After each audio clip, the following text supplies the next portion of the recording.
lot of people say, oh, gin, I don't really like gin. To me, that just kind of tells me that you just haven't tasted the right gin for you. Do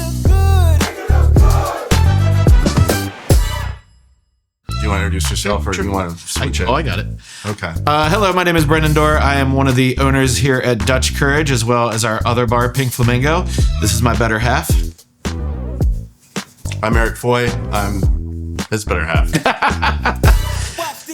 I met Brendan the day I moved to Baltimore. I was at Peabody Conservatory. One of my friends, John, he was a percussionist. John said, hey, my buddy Eric's moving in with me. Do you want to come help? And that's how we first met. Brendan drove me around the city to help me find a job. I think the second day I landed in Baltimore and pretty much been working together since then. When we opened this bar in 2019, there were tons of whiskey bars, a lot of bourbon and rye bars, because bourbon and rye had really exploded into the market. So we thought, why not do something a little different that would kind of separate us from the crowd, focus on gin. Gin is one of the first spirits that I can say I really enjoyed. My sister's wedding, I was 18 years old. My brother handed me a gin and tonic and said, nobody will know you're drinking. I had many of them and people knew I was drinking, but I did like a 10 grand tonic at 18 years old. So Dutch Courage really means liquid courage. The history of that is that when you have, in Europe, there is a war, the 70 Years' War, also gets called the 30 Years' War. And before you go to battle to either slay or be slain, you need a little liquid courage. So the Dutch made a spirit at that time called Jenever, which is still produced today. It is the precursor of gin. And we just like that etymology of the name. The English would say, oh, I need some Dutch courage before I go fight. It's also just a really cool name. But then fast forward to, March 15th, when we shut down for the first time. It was kind of like, what are we doing here? Where are we going from here? How are we going to survive? I mean, everybody had these unknowns, no matter where you were in the world and what you were doing. And so for us, there was obviously that stress of, we just opened a new bar. How are we going to survive this? How are we going to overcome this? And I think probably a little bit of the fact that we were new. We had just put a lot of time, energy, and of course money into this business. And creating this was a motivation to get us to succeed. 10 weeks into a new business, your first time, you really don't know what you're doing. At least I didn't. And the pandemic probably came at a good time for us, because if it happened now after 6 years, I'd freak out. We weren't set in our ways yet. So it was easier for us to be like, what do we do now? And we just showed up for work, and it's like, okay, what's next? And you just kind of figure out, okay, if this happens next week, we've got, plan A, B, and C. Which one do we want to implement next week? So it was crazy. We just found really creative ways to keep ourselves afloat until we could reopen. And luckily, we have a beautiful patio out back that seats 80 guests, and very spread out when we first reopened. And people really saw us as a place that really respected the fact that there were rules to this, to coming back together and being around, other people. Another big hit, Brendan created a cocktail subscription. So you could, buy some credits online. He would put out an email and say, hey, these are your options this week. And it kept people, us on people's radar. And then people would be stopping it.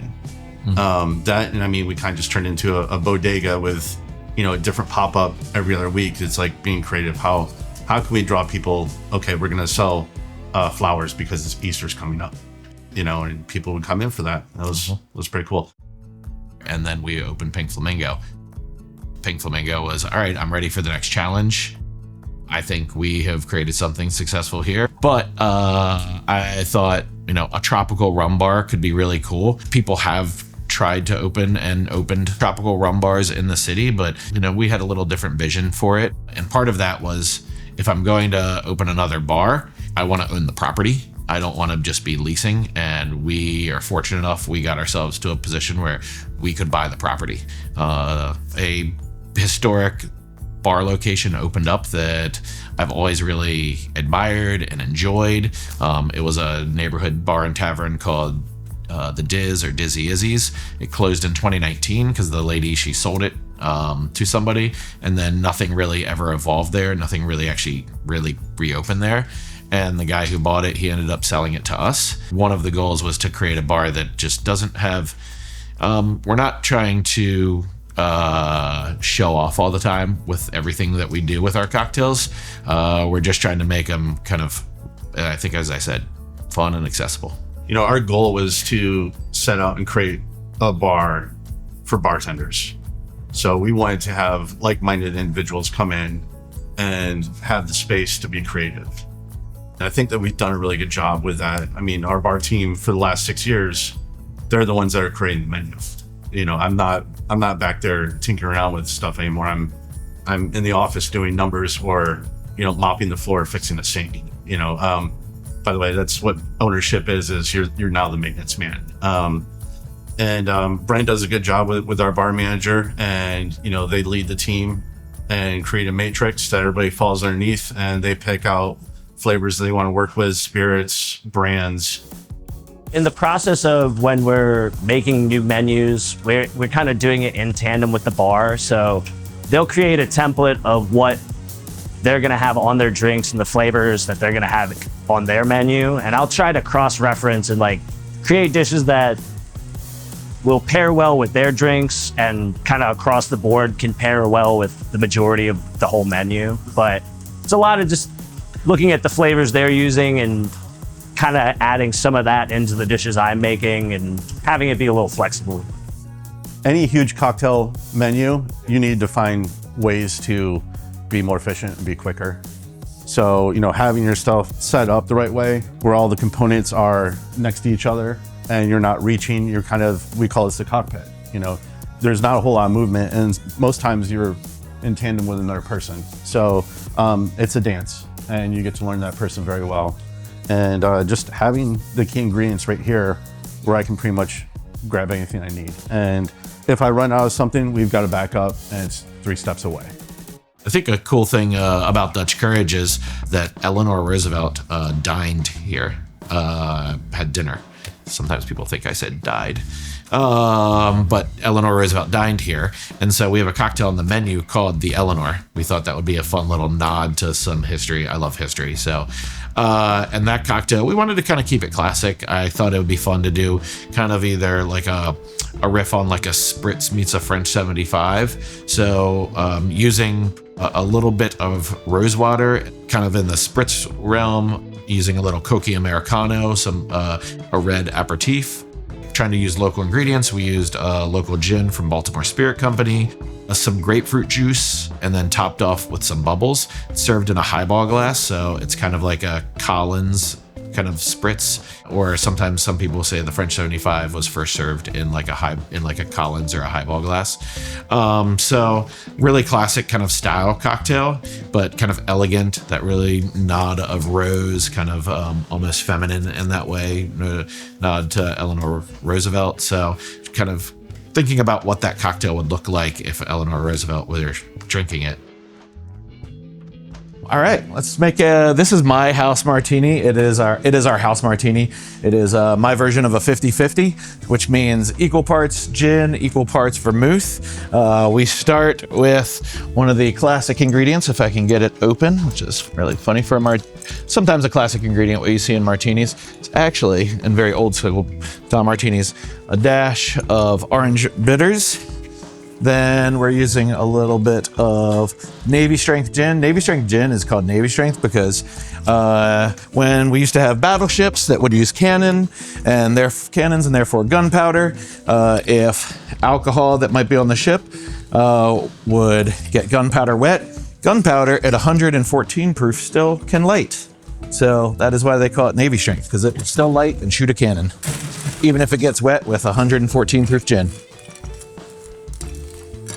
So pretty simple cocktail, gin, a little Camoes Chambray vermouth, kind of an off-dry vermouth. Stir this cocktail up.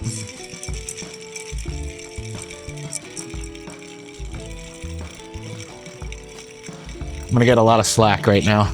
I'm using a teardrop spoon as opposed to a bar spoon. So we're gonna do this again just because all the bartenders out there are gonna go, look at that cheap ass bastard using a teardrop spoon.